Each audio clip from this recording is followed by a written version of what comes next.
Hello, everybody. Welcome back to Theraphase Biofield Tuning. I'm your host, Shauna Mayfield. And today I have another fantastic guest, and he's a friend in the local area, Southern Oregon, and he is a shamanic practitioner, Ernie Flores. Flores Shamanic Healing. And this is his website here where you can learn about how to heal, awaken, and transform because the power is within you. You can book a session with Ernie to meet your spirit animal, to do ancestral lineage healing, soul retrieval journeys, energy clearing, and cord cutting, along with energy clearing for home, business, or land. Ernie has some special events that are coming up that he lists consistently on his website at floresshamanichealing.com. Some of them are online and some of them are in person. So be sure to check out his website to see where you can fit into these wonderful offerings. He has different events from the past about unlocking abundance, a shamanic journey to wealth and worth, restoring balance in the body, shamanic dream journey, elevate your health with energy arts, tools to ground, clear, and protect, ancestral lineage clearing ceremony, and journey to meet your higher self, journey to heal your body, and journey to the upper world. We also have an event here that he has held, Connect with your animal spirit guides. So join me in welcoming Ernie Flores to the show. I am so stoked to have him on. It's been a while since we've gotten together, and you're going to hear about how we collaborated, bringing biofield tuning and shamanic journey together. You're going to hear about his new offerings that he has coming up with plant medicine journeying, and he's going to share his journey of recently traveling to Mexico to return to his ancestral homeland and to immerse himself in the language. Stay tuned, Ernie Flores. Hi. Hello. Hey. Welcome on, Ernie. Well, I'm just happy to see you. How have you been? Yeah, since we talked last time, a lot has happened. Yeah. I've been great. A lot of things have been shifting and unfolding for me. And, just what's going on the planet and astrologically, there's a lot happening in this world. So Mm-hmm. I was stoked that you wanted to do this chat together. Thank Yeah. you so much for the invitation. I'm happy to be here. Yeah. It's my pleasure to have you on, Ernie. I know it's been a long in the making, and so it's my honor to have you on. Thank you for being here and sharing yourself with the world and the viewers that come across this podcast. It's been a little evolution on my end as well with where this is all going. It wasn't necessarily some grand plan to have on all these guests, but I think it kind of started with you actually early on, the idea of this concept of interviewing other practitioners and how people are bringing that to the world and how it's being received. And so it's a pleasure to have that come full circle. And here we are. It's been a while. I've interviewed several other biofield tuning practitioners, and the Telepathy Tapes podcast also kind of set this off going and in the exploration with biofield tuning and tuning forks and people who have autism, and just going down all kinds of rabbit holes of conversations after that podcast came out. Have you had a chance to listen to it or hear other people talk about it? It's been kind of a buzz. Oh, yeah, yeah, definitely. One of my clients shared a link with me about it, and I had a chance to check it out. Yeah, Really? like Great. you've been busy. Mm-hmm. Yeah, I've been busy.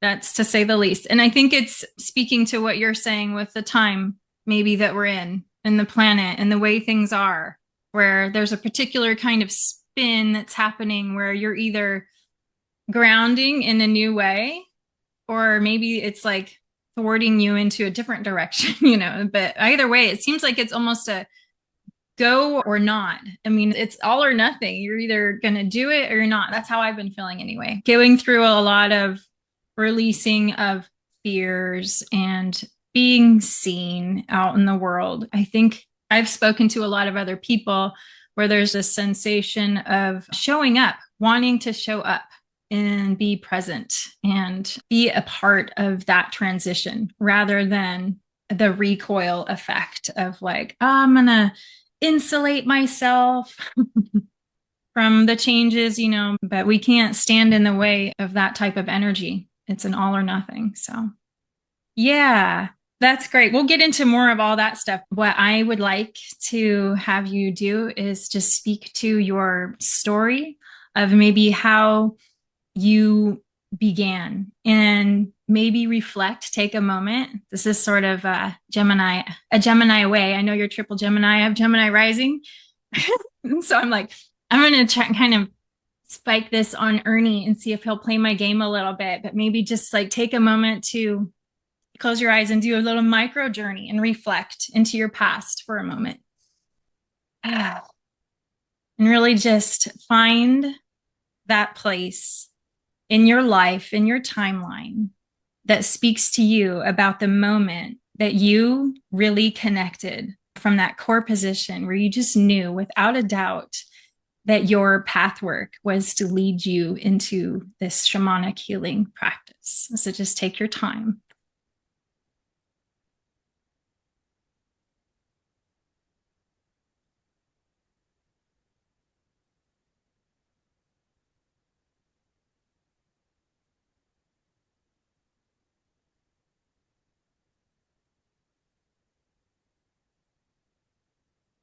Thank you for such a great introduction and an opportunity to do my own inner journey to go back in time. I love it. I knew you'd play. What came up for me was when I was going to college at UCSB. I was in my 20s, and a friend of mine and I were connecting over these series of books that we were vibing on by Carlos Castaneda. For the readers that don't know, he was a UCLA student, grad student that was doing his thesis on a apprenticeship with an Ayaki Indian shaman. And he wrote a series of books about this apprenticeship, and that's how he got introduced into plant medicine and the shamanic arts. And he would explain and share about these inner landscapes in his books, including dreaming. And those books were so fascinating to me. I loved it. I ate it up, and I knew that this was the real deal. And I absolutely knew at that moment that I needed to explore and experience this myself. It was a Yeah, total knowing that I wanted to do this type of work. exactly. Yeah, that's what I was reaching for is that there seems to be a moment where there's a shift where the knowing clicks and it directs you. And so the Carlos Castaneda books, I read a few of his books as well. I read some Lynn Andrews, I think is her name, sort of kind of similar, where it's just sharing the stories of their travels and journeys and vision quests and whatnot. So those are fascinating. And from there, you were able to take the next step and follow each one as it presented. And maybe you could share a little bit about those rites of passage that you've taken up until this point that have transformed your journey into where you are now. Sure, sure. My leading up has been a mixture of mystical experiences with really great teachers and also academically going to get my bachelor's degree at UCSB with a bachelor's in psychology, Mm-hmm. and then moving on to get a master's degree at Pacifica Graduate Institute in counseling psychology. And that really laid a foundation for me to it launched me into a career of being a psychotherapist. So I did that for many years, most of which here in the Rogue Valley. I would say that was a 25-year career. Within that, I also got connected with my first teacher. Her name was Judy Christensen. And this was I would say, a 20-year experience with her. Wow. And me and several other folks would get together regularly in Ashland, Oregon, to learn what it means to be in a state of self-allowance, which is, and that was the first time I really learned how disconnected I was from my own emotions. Thought that I was feeling them and connected, but I really wasn't. It's amazing how we hide those emotions from ourselves. It there's more. There's always more emotions that want to be seen too, it seems. But yeah. Yeah, very true. So that's when I really started learning to feel my emotions more completely and also um allowing my own, becoming aware of my own judgments and becoming aware of my own thinking and just really opening myself up to a whole new way of being. I built some really strong connections, relationships with the people in this group. You can imagine doing a group for 20 years with people Yeah. know their whole life. And What a beautiful foundation as an entry point into that next stage of being able to help people. Really, you had that gave you a lot of deep understanding of so many different people's situations, which is probably a lot of compassion that you were able to cultivate with that background, I would imagine. yeah, absolutely. My biggest takeaway was with that work with Judy was self-responsibility. Mm-hmm. That the more I'm able to be responsible for my emotions, my thoughts, my beliefs, Mm-hmm. the more I'm able to choose whether I want to continue them or do something different. And the less responsible I am, then the less choices I have in my life, because then I have to operate on my automatic programming. That Mm-hmm. a lot of it I got from childhood, from culture, from TV, and a Yeah. lot of that stuff really doesn't really serve me. Right. So it was an opportunity to unwind and unravel a lot of that conditioning. So it was Yeah. truly a blessing, absolutely a blessing. And then it wasn't until the pandemic in 2021 when my life fell apart. I had a dark night of the soul and went through losing several really close people. One of my teacher, Judy, Mm-hmm. a partner, and then another dear friend, and then another one. So all of this losses together left me feeling so lost and connected from myself. I didn't even know Yeah. who I was. Yeah. It Yeah. was so devastating to have all that happen so quickly. And I realized that if I didn't rescue myself, then I would continue sinking into this dark hole. Yeah. Yeah. And That's a lot to happen all at once. And I know many people went through their own version of the 2020 unraveling where it reorganized and rearranged a lot of things.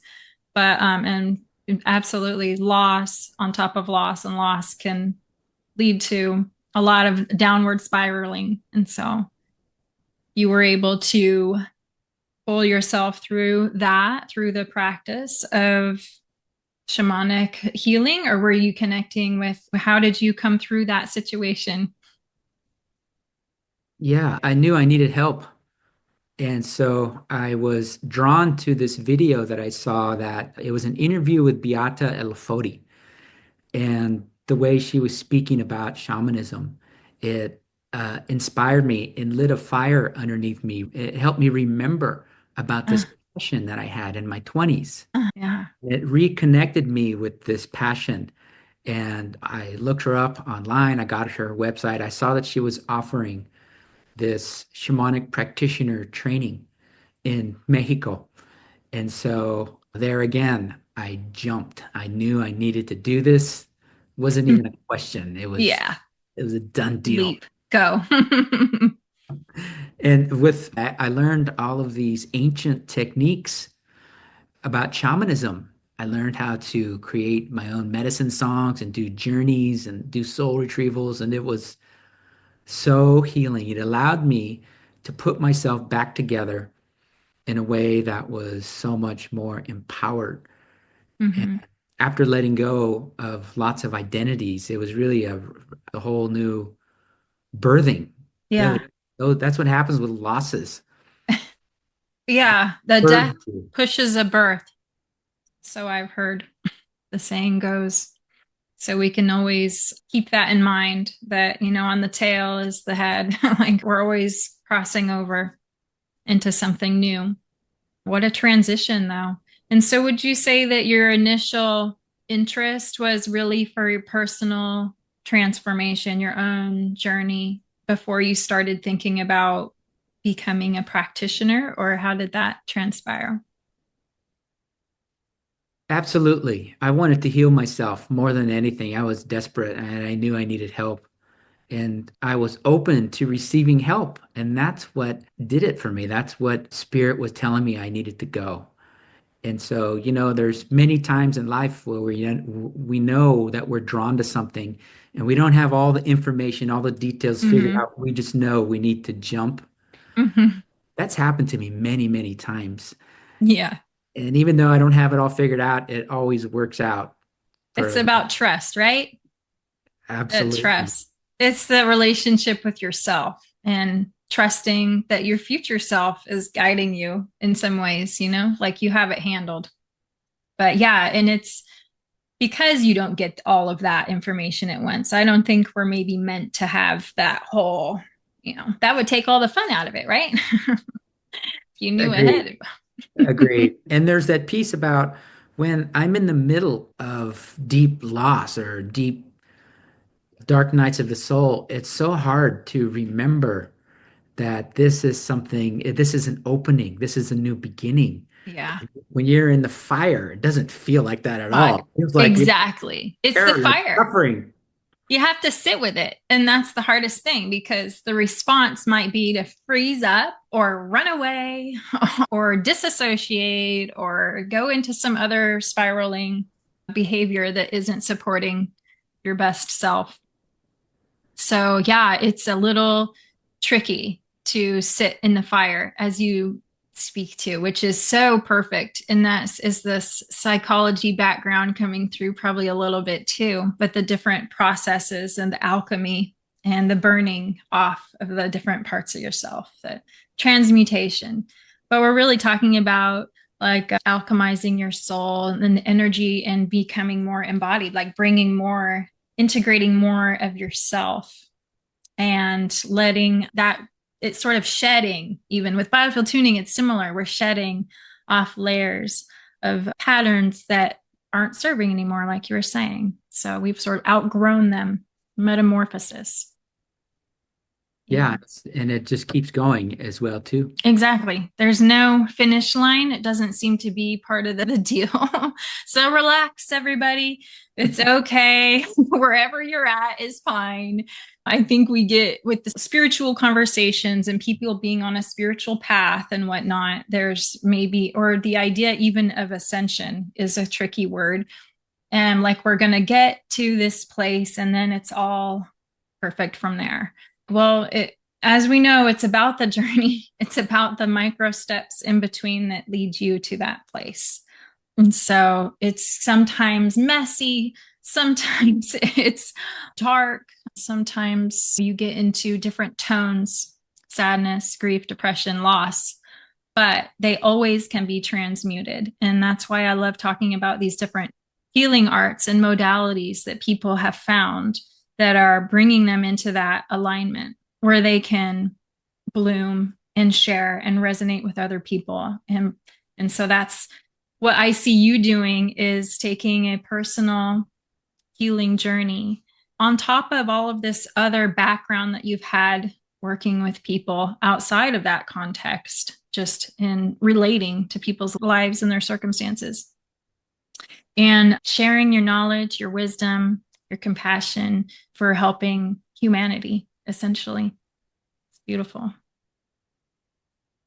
Thank you. And lately, I've been noticing that there is a really strong desire for stuff to be exposed. I see it in the macrocosm where lots of darkness is being exposed, lots of things that have been hidden are now being exposed for everybody to see. I see that happening quite a bit.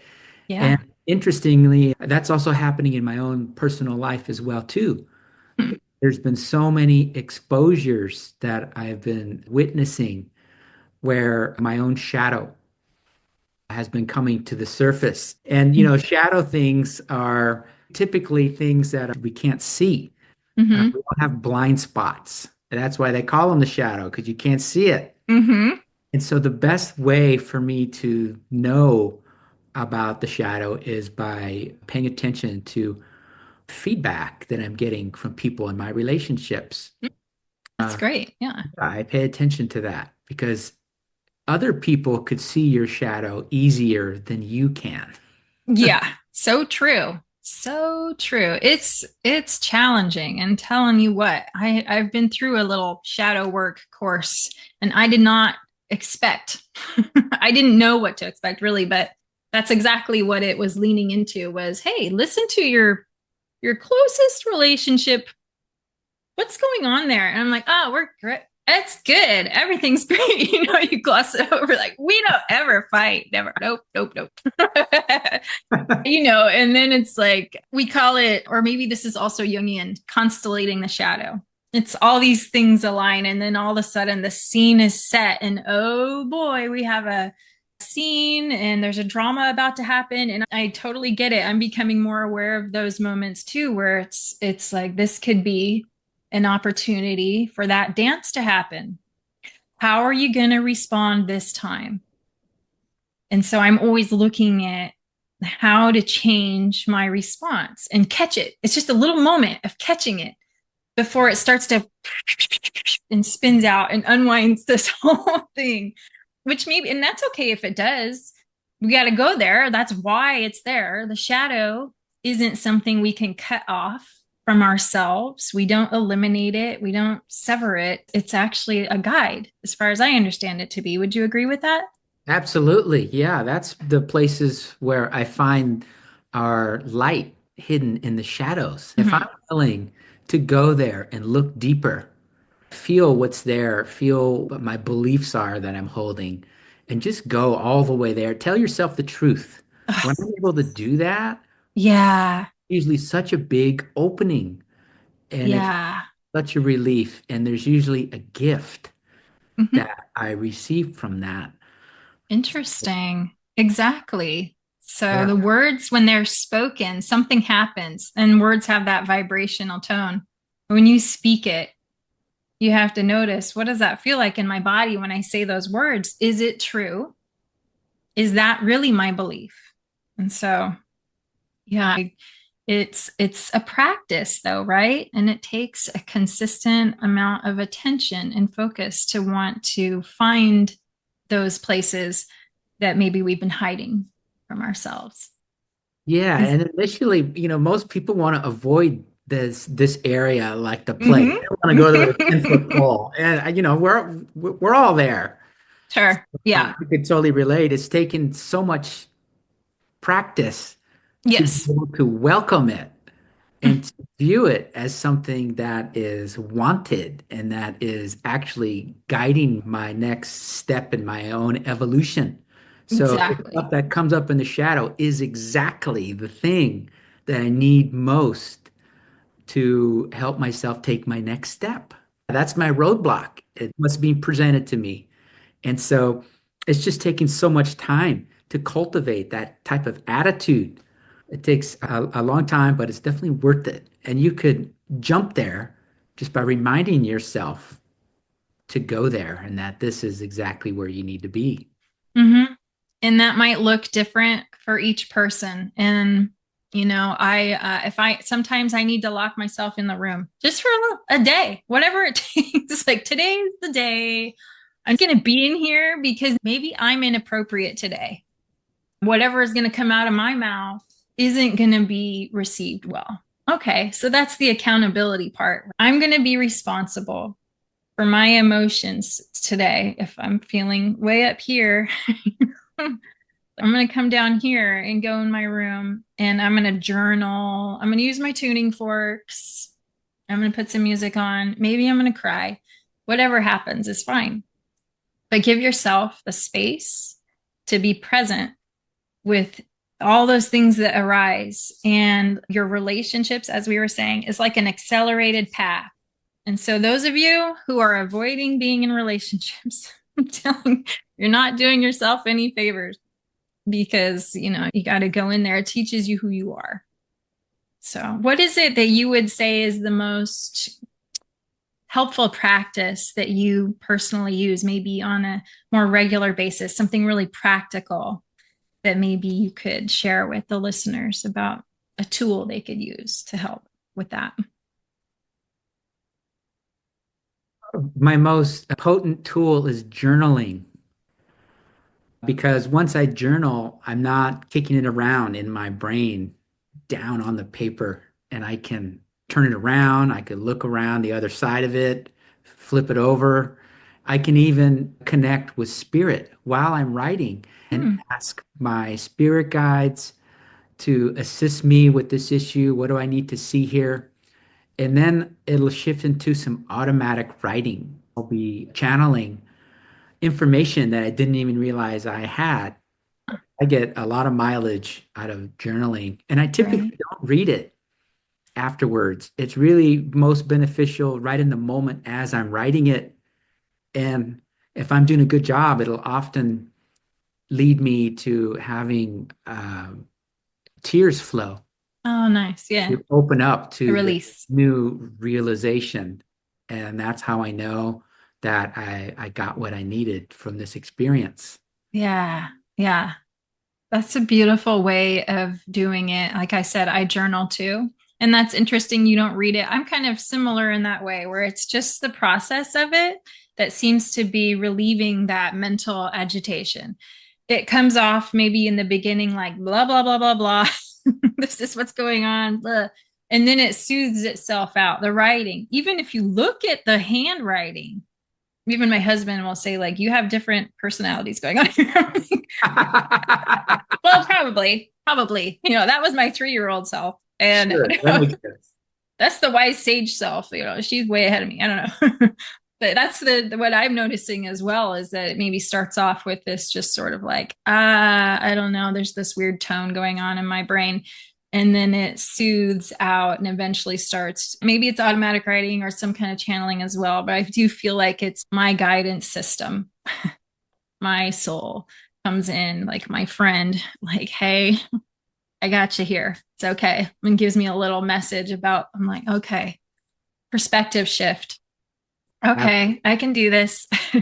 People feel so alone in the world. And I would just want to put this out there that you have a best friend, and that is yourself. That is your soul. And that is your centered position. And whenever you feel like there's nobody around and you're lonely and there's nobody in the world that understands you, just sit with yourself and find that friend that's within, that's been there all along, right? That guidance system, I call it, might be the shadow. It might be some other, whoever shows up, right? And however you want to frame it. But you're not alone. There's always help. And so, and we'll go back into shamanic healing in your practice. You have led several different group journeys in person and online, and I've attended several of them. They have different ways of going about into that process. Some of it is healing wounds, maybe around, you had one recently about money and power and the value of yourself, and then ones that are about releasing things that are no longer serving. You've even done one online that I attended that was really amazing about a dream journey, Mm. where you were leading a journey where you could go back into a dream and explore that landscape. So, are there any other journeys that are coming up that you want to share, that you are starting to, maybe a new opening? What's coming up for you and what you're offering? Oh, yeah, great question. So I have two answers. The immediate answer is that my next workshop is going to be with a third generation psychic named Wolf Dreamer. And together we're going to be doing a workshop on teaching people some tips and tricks so that they could dial in their own psychic abilities and their intuition. And I think for these current day and times, it's just so helpful to be able to have your intuition firing so that it can help guide you with knowing truth from lies and also to help you make decisions about your life. Yeah. So excited about that. And the other thing I want to share is that sometimes through this journaling process that we were talking about, there's issues that keep recurring over and over. And you can talk about them or journal them all day, every day, and they don't go away. So that has happened to me, and I'll share as a personal issue just to make it more real. Sure. Is that my I found out that I have an attachment style of a avoidant attachment style. And so what that means is that when I would feel increasing levels of intimacy in my personal relationship, I would need to create distance. Mm. And so I would have to say something or do something to push her away. Yeah. And this was, it wreaked havoc in all my relationships, my whole life. Nothing I could do ever touched it. I went to therapy for it for Oh, 9 months with a specialist. oh my goodness. Wow. I thought I was making progress and I was reading books, but then my next relationship after that, it came back again. And so the most exciting news that I have is that I've come across a new process that helps people with these really deep set, deeply entrenched Mm. things that started in childhood, that there is a way to heal that. And how that happened for me with this issue is I got connected with the healer and went into an altered state of consciousness where we went back into where this all started. And it took me back to when I was a child and my interactions with my father. Yeah. My father was a rageaholic and an alcoholic at that time. And so I never felt safe because I never knew when the shit was going to hit the fan with him. And so it created this relationship with him where he was my father, and yet I never felt safe with him. And so as an adult, I never had that foundation inside of me of safety. So that means that in my adult relationships, whenever they would get more intimate, this old programming that happened when I was a baby would come up and be activated, and I would need to create distance so that I could feel safe again. Yeah. Wow. I Wow. had linked in my mind, in my subconscious mind, that Yeah. relationships are not safe. So the only way that I found that really addressed that was the practitioner I worked with created an audio program for me, which led me into an altered state of consciousness, reprogram my subconscious mind with new life affirming beliefs Yeah. around relationships Yeah. and around being lovable and feeling good enough and Yeah. worthy and all that stuff.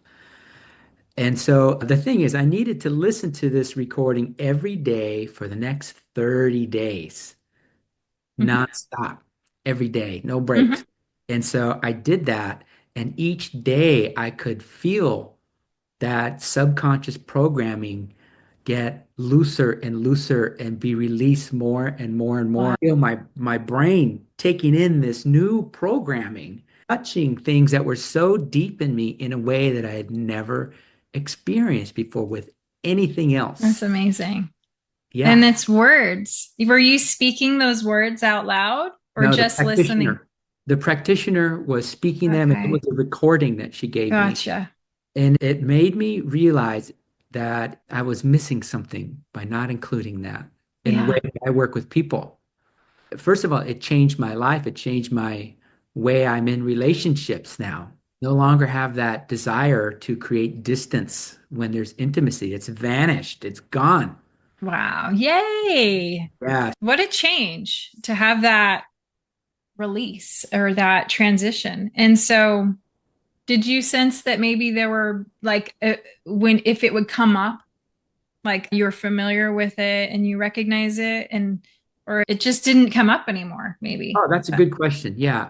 So it does still come up, but when it comes up, when the desire for me to feel fear and to create distance, that still comes up, but I now have more space, internal space to think about it, whether I want to do the old pattern again or I can yeah, do something different. And so space. now I have the ability to choose a different path, whereas before I didn't have that choice. I just had to go Went do my old pattern. straight into it. There was no choice point. Yeah, interesting that that's how you're seeing it too. I feel like that's a familiar thing that happens with all of these different types of healing modalities seem to have an ability, not all of them, but a lot of them are touching on this repatterning and reprogramming. It's similar to with biofield tuning. What we're doing is just changing the relationship of the tone between the presence of now, who you are now is not the same as who you were when back then. You know, there's the repatterning from this present position where there's just so much more clarity when you're present with the way things are currently and knowing just that little space that it takes to say, I have a choice. It gives you your power back. I have a choice to choose a different way to do this. And it can be really scary at first, you know, but we're taught also that fear is a teacher also. And so if there's a fear there, there's something to explore and go into towards rather than turning away from it and saying, well, I'm afraid of that. And so I'm going to put up boundaries and barriers and not let anybody have access through that gate. So there's something about fear for sure that dissolves when we reprogram. And it could be ancient stuff. It doesn't even have to be this lifetime. That's what's so wild about it. You know, when you start getting into the imprint of your DNA, your ancestral lineage, and what your parents and their parents and what everybody has been through just to get to this moment is crazy. I had a moment yesterday. I've been doing this. I joined this class with Eileen McCusick. She's teaching about stabilizing statements. And she did a little tuning journey. And we were starting at the feet and the knees. And at the feet, what came up for me, the statement on the left foot, because she has different stabilizing statements for each side. So the statement on the left foot is, I am free. Because what can happen on the left foot is we get stuck and trapped or feeling like we're mired and we can't get out of situations. We can't let go to get to even take the next step. But what came up was an image of immigration and ships and being new, coming to America maybe for the first time, and the fear of people, fear of like culturally being so different and just like, you know, and it's so these guided journeys are really powerful because there's stuff that you're not going to access necessarily on your average moment by yourself in meditation or journaling. Right. So we need practitioners guiding us through these moments where, because we can't get out of our way sometimes, like we've been talking about. And so when you carve out that space for yourself, book a session with Ernie or however you feel like you want to start that process. But, you know, I definitely suggest reaching out and getting help, even if it's just a little workshop or something, because it carves out a moment in time where you can claim that for yourself, that that's your intention, is to seek out harmony within, like harmonizing the patterns, because we know that there's distortion that comes up and it can be so challenging when you feel like you don't have any tools or anybody to help you. So that experience was life-changing and it changed the way I work with people. Knowing how powerful the mind is, that if you tell yourself the same thing over and over for a month, your mind believes it. It's powerful information to know. And so I've been using that for myself right when I wake up. Oh, And wow. so while I'm still in bed, Ah, I take that moment and I use that time because that's when that's when I'm more open and susceptible is in the morning time. yeah. So when I'm still in bed, I'm telling myself stuff like, and I do this for about maybe 5 or 10 minutes. Stuff like, I am embodying peace. Mm-hmm. I am embodying unlimited love. I am embodying unlimited wealth. I am embodying unlimited, you fill in the blank. Even you Oh, saying that is like, right? Just, really, it's the best way to start the day because yeah. it really makes you aligned with all your highest capacities. And Hmm. as I said, as you continue saying these things to yourself, your Hmm. mind starts to believe them. Yeah. You can Yeah. start to reprogram yourself just by being consistent with it every day. Exactly. That's what it takes, right? Is that consistent practice. That's what it's called practice for.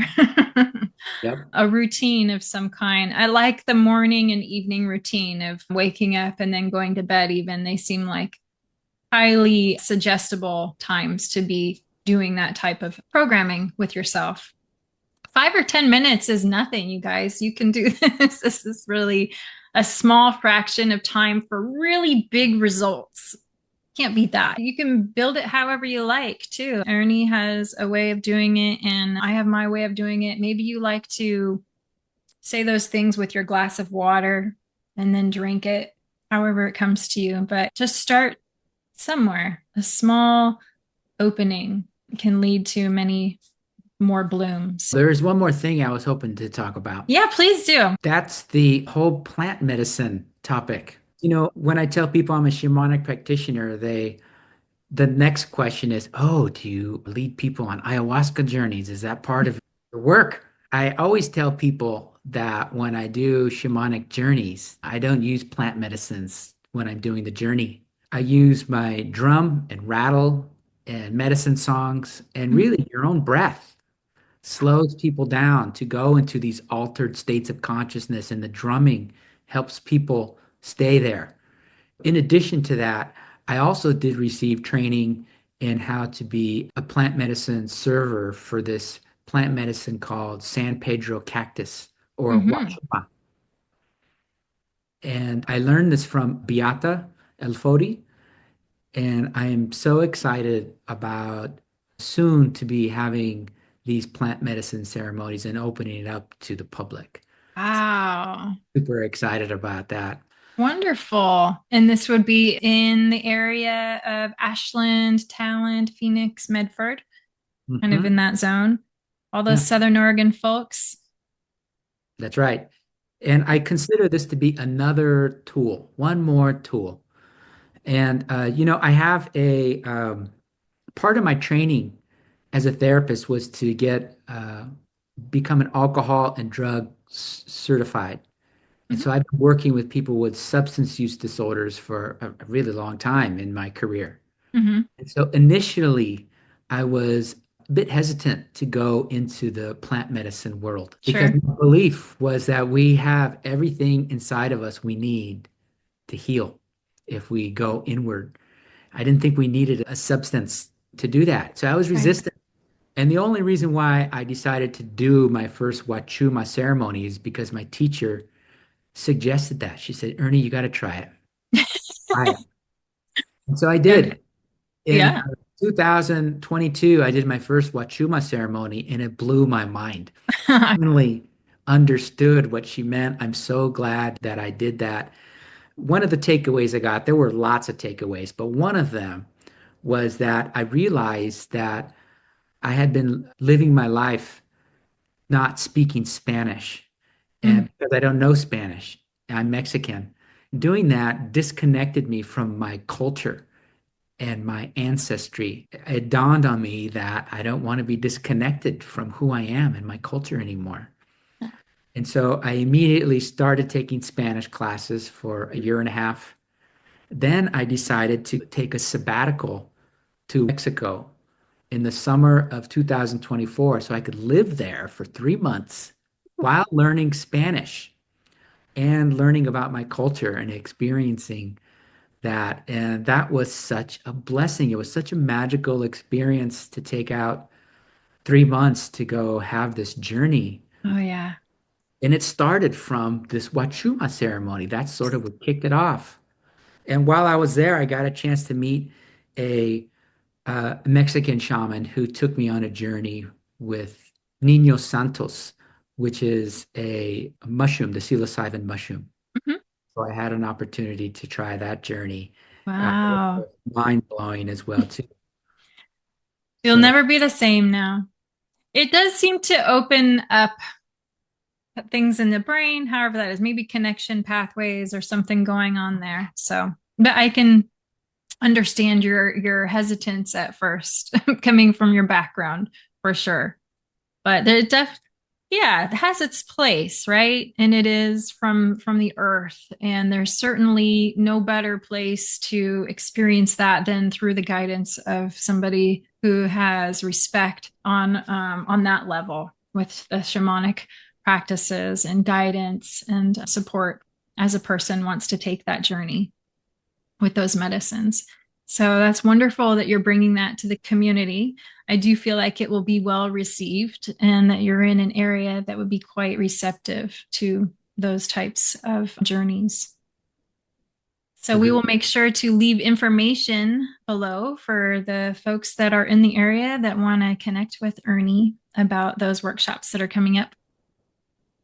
Additionally, I wanted to make sure that we talk a little bit about how we got connected and just our moments of sharing the experience with others of combining biofield tuning and shamanic journey together. Because we have a little story of how we connected, and it was just right after I got my certification for biofield tuning. And I wanted to reach out and collaborate with people. I was really eager. And I saw that you were hosting an event and I wanted to attend, but things happened in my life. I wasn't able to make it. And we sort of dropped off in communication. But then you ended up calling me a few months later. So would you share with how that came about for you? Sure, that's a great story. So I definitely got the hit that I needed to expand by collaborating with more people. And I did remember that exchange that we had, and I knew that you were the right person to do this with. So I called you, and you were totally into it. And we ended up spending lots of time creating this workshop, and we planned it for the spring. We got a chance to collaborate on what we would do, how we would orchestrate that, and including the marketing as well. And we Yeah. did a free session with somebody so that we could have practice working together because it wouldn't make sense to do a workshop if we never really. Yeah. Kind of get a Oh, feel for it. Uh, yes, Yeah, and so I'll just share what I noticed with that combination. And I think even before getting together with you, there was something alluring about the tones of tuning forks and the sounds of drumming coming together. And what I got from a response and feedback, and just in what I noticed in holding these two events with you, hosting them, was that there's something very embodying about the drumming that's very grounding and anchoring. Whereas the tuning forks were bringing in more of this frequency of reorganizing the field itself, the energy field around you. It was sort of a light toned. So I saw it as maybe this heavenly, earthly synastry happening between those two instruments of sound, being able to help facilitate the inner journey for somebody, as well as the field reorganization, letting their body's electric system come into harmony.